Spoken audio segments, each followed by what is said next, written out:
Shalom, selamat pagi saudara sekalian. Senang bisa kembali berjumpa dengan saudara dalam Light of Revival, renungan firman Tuhan yang akan memberkati kita sepanjang hari ini. Mari kita melihat ayat kita, Matius 7 ayat 13 dan ayat yang ke-14.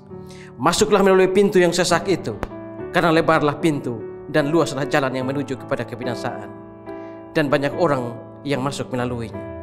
Karena sesaklah pintu dan sempitlah jalan yang menuju kepada kehidupan, dan sedikit orang yang mendapatinya. Pilihan dalam hidup. Di dalam kehidupan di dunia ini, seringkali kita dihadapkan pada pilihan-pilihan.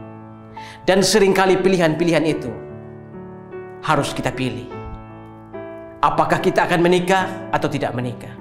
Apakah kita akan bekerja atau tidak bekerja? Apakah kita mau bekerja di desa atau bekerja di kota? Dan ada begitu banyak pilihan-pilihan di dalam hidup ini. Dan saudara-saudara, di dalam kekristenan juga, Tuhan Yesus menekankan bahwa ada dua pilihan. Dan pilihan itu, sebagai orang percaya atau sebagai manusia, kita harus memilih salah satu. Kita tidak bisa memilih kedua jalan itu. Karena kedua jalan itu, kedua pilihan itu memiliki arah yang berlawanan. Saudara-saudara, jalan artinya sesuatu yang kita pilih yang akan menentukan tujuan kita.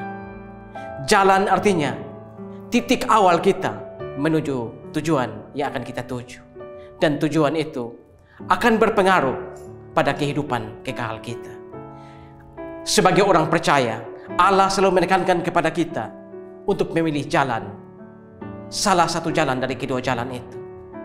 Ada jalan yang lebar, dan ada begitu banyak orang yang masuk melalui jalan yang lebar itu. Karena lewat jalan yang lebar itu, di situ tidak ada kekangan, di situ tidak ada peraturan. Manusia bisa hidup dengan tenang di situ, hidup dengan membawa segala nafsunya di sana. Karena di jalan itu tidak ada peraturan, tidak ada kekangan. Sekalipun di jalan itu begitu bebas, tidak ada peraturan dan lebarlah jalan itu, tetapi jalan itu menuju kepada kebinasaan. Saudara, jalan yang kedua adalah jalan yang sempit. Tetapi jalan yang sempit itu, ketika kita memilih jalan yang sempit itu, kita harus memiliki jiwa dan hati yang baru. Kita harus dilahirkan kembali, barulah kita bisa melalui jalan itu. Dan jalan itu akan menuntun kita kepada kehidupan yang kekal. Saudara-saudara, setelah kita masuk melalui jalan yang sempit itu, kita belum tiba di sorga. Kita masih hidup di dunia ini. Dan kehidupan di dunia ini adalah padang gurun yang harus kita jalani. Sebelum pada akhirnya kita tiba pada tanah perjanjian yang dijanjikan oleh Tuhan. Jalan yang kita pilih akan menentukan seperti apa kehidupan kita kelak. Saudara-saudara, pagi ini pilihan ada di tangan saudara. Apakah saudara mau memilih jalan yang lebar, tanpa kekangan, tanpa peraturan, bisa membawa segala nafsu ke sana, tetapi berakhir kepada kematian kekal?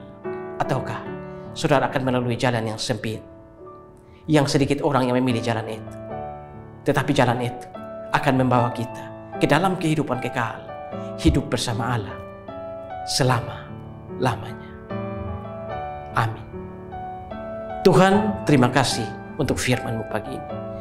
Kami belajar dari khotbah Tuhan Yesus, kata-kata Tuhan Yesus, bagaimana dalam hidup ini. Apakah kami akan memilih jalan yang sempit atau jalan yang lebar? Jalan manapun yang kami pilih, ada konsekuensi yang akan kami tanggung, ada konsekuensi yang akan kami terima. Biarlah kami belajar dari firman, dan kami menjadi orang-orang yang percaya, yang berani untuk menentukan pilihan, memilih jalan yang sempit, agar kami dapat hidup bersama-sama dengan Tuhan selama-lamanya. Amin.